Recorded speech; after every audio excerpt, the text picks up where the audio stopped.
Thanks for pressing play. Brian here, Fitzpatricks Garage, Dublin Road, Kildare. I want to show you around this car here. Honda HRV 1.5 petrol manual ES VTEC. In this video, we're going to be looking around this car in terms of the features on the outside and the features on the inside, and we're going to be having a quick drive in the car as well. By the end of the video, hopefully you'll have a better understanding what the features are on these cars and actually why people buy them. So if you're not sure if this video is for you, let me just show you around the car real quick.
So if there's features there that are of interest, then stick around because we're going to get into a bit more detail here.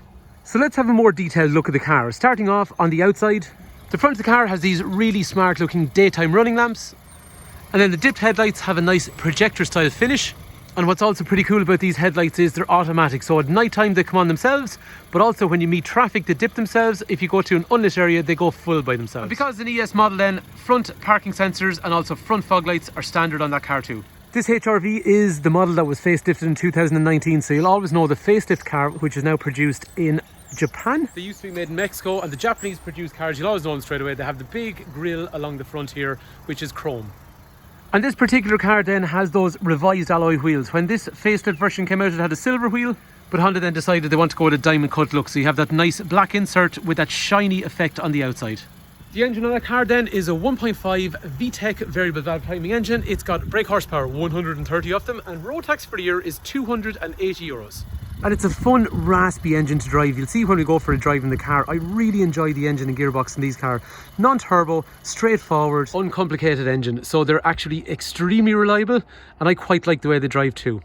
And realistic fuel efficiency on a car like this is somewhere in the region of probably 40 to 45 miles per gallon, which is about 6 or 6.5 litres per 100 kilometres. The key's got some neat functionality on this car, so hit the unlock button, it turns the lights on, and secondly then the unlock button is also going to open up your windows, or similarly it'll retract the windows as well as the wing mirrors too. For anyone that's thinking about buying the car, the colour of this car is what's called a midnight blue dream, so it's a really dark navy colour. And what's nice is it's only out since 2019, so it's not a colour that's common on the HRV. Because the Japanese produced ES model then, privacy glass is also standard on the rear of the car. It's also got nice chrome trim down along the top of the number plate. And parking sensors are also standard on the rear of the car, just like the ones on the front. For anyone that's thinking about buying this car, this livery along here is just a transfer sticker, so that comes straight off. We just have it on the car because it is in current use, that's all. But it is a simple, straightforward transfer sticker that we can remove, or we can leave on if you want. To which people usually respond, that's no problem, I'll leave it there as long as you pay me. But anyway, let's go for a drive in the car and just see how it behaves. One black mark for the HRV. I cannot find anywhere decent to wedge the phone in to the headrest to get footage, but anyway. I always like driving the HRV because it is based on the Jazz, believe it or not. So this car is taller, but it is actually based on the same platform as the Honda Jazz. And I always found the Honda Jazz to be fun to drive in terms of it's nimble and it's just maneuverable. So this feels very, very similar as well. So it's an agile kind of feeling car. And because it has that normally aspirated non-turbo engine, it just feels really responsive and eager. And the gear shift is sweet. It's so nice in these cars. So while it's a nice comfortable car, you can still have a bit of an hour rip in it and actually enjoy it. Cars actually enjoyable to drive in the back road. Like I said, because it's based on the Honda Jazz. And I always found the Jazz to be a fun car to drive. Anyway, as we join the motorway, let's see how it goes from 0 up to 120. So, first gear.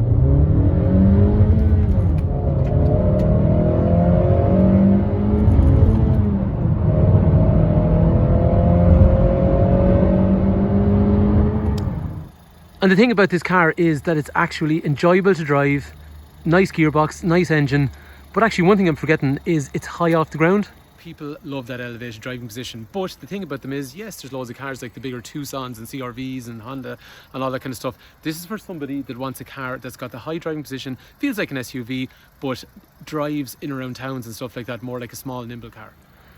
And it's really well equipped on the inside as well. Everything in the ES model then, the first thing we're going to see over here, like we were saying, is electric through windows and mirrors, and just off down to the side, economy function, which reduces how aggressive the cruise control is. We got parking sensors front and rear, lane change warning, which warns us when we drift out of lane. There's an alarm, and then traction control as well. Like most modern cars, you got a multifunction steering wheel, but the functions are basically speed limiter with cruise control in through here, radio control functions over through here, Bluetooth control functions in through there, and manipulators for the trip information for average speed, fuel efficiency, next service due, and what's really cool on these as well is it tells you the current speed zone that you're in. As an ES model then, we have automatic wipers. The lights are also automated, but what's cool about those headlights, when you're driving on the road, obviously it gets dark, the lights will come on. You have daytime running lights during the day, which look really cool, and then you have your headlights which come on at night. When you meet traffic, they dip, and when you go into back to an unlit area, they go full. And I like the fact that clocks are big analog. So you saw when we're accelerating, this red area here changed to green and back to red. So it goes from green to orange to red, basically reflecting what sort of driving style you're doing. Revolution counter in through here. And realistic fuel efficiency will be somewhere in the region of 40 to 45 miles per gallon. That's about 6 litres per 100 kilometres.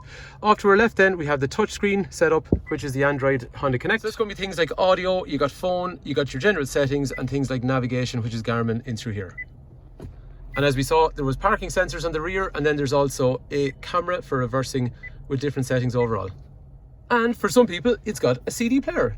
One of the very few cars left with CD player. But for most people these days, they're going to either stream music via Bluetooth, or they're going to use these USB connectors in through there, and the HDMI allows you to play video through the screen. The heating controls then are dual zone, so different temperatures on each side of the car, and everything is completely touch. And if you want, you can automate it to say, get me to a certain temperature. And we talked about already, the gear stick, it's quite nice, but what's really nice about it is it feels lovely and precise when you're selecting gears. And one other pretty cool function, when you go for reverse, the left-hand mirror drops down so you can see what kind of curb you're reversing around. When you go back into neutral or forward, it comes back up to the original position. And in through the centre then, you got drinks holders in through here, and you got a little bit of storage and an armrest which moves backwards or forwards. And there is more. For anyone that's keen and spotted why am I changing outfits, I've filmed this over a couple of different sessions because it just keeps raining, but it happens to be all right now again. So this is the boot, which is quite large. It has been likened, if you're familiar with the Nissan Qashqai, in terms of size, very similar to that. And the magic seats in the back are absolutely awesome because look how much space you can get when you fold down the seats flat. And if that wasn't enough, there's actually more storage down in here in the bottom of the boot as well. And the magic seats do even more magic stuff. So what they can do is very unlike most other cars. You can lift this, do it on both sides, and you end up with a tall mode. And they also have a recline function for comfort.